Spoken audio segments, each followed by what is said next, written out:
جنرال رازق کی بود؟ پیسې چا قبر لا نه دی وړي نه کفن یې جوړ شوی مړ د غم نه مړ چې د مور په غېږ کې مړ شو خامخا ځای به په یو پټاو په ګولۍ فرش چې برابر شو موږ ته د وطن ګټه مهمه دي موږ ته شخص مهم نه دی هیڅوک مهم نه دی ما ته افغانستان مهم دی ما ته افغانستان ملت مهم دی یا کس که ما را به گولی میزنه ما نمیتونه که ما را به گل بزنه دغه ځای کې به یم در هغه ساعت چې ژوندی یم په دا وطن کې به یم چې دا ګرد حکومت پر دا بله خوا واوړي نو د دا وطن فرمانده مقتدر جنوب کشور آیا اسطوره ماندگار خواهد شد؟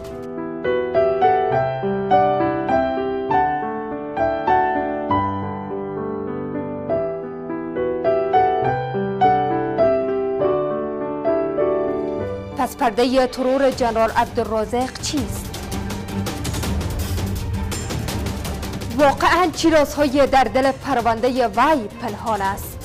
اینک حکومت با پرونده قتل رازق چگونه برخورد خواهد کرد؟ نبود جنرال رازق چه پیامدی بر ثبات جنوب کشور خواهد داشت؟ تحلیل بر ابعاد شخصیتی و ناگفته‌های رازآلود ترور جنرال عبدالرازق را در برنامه اسطوره ماندگار به گونه زنده از تلویزیون زن فراموش نکنید.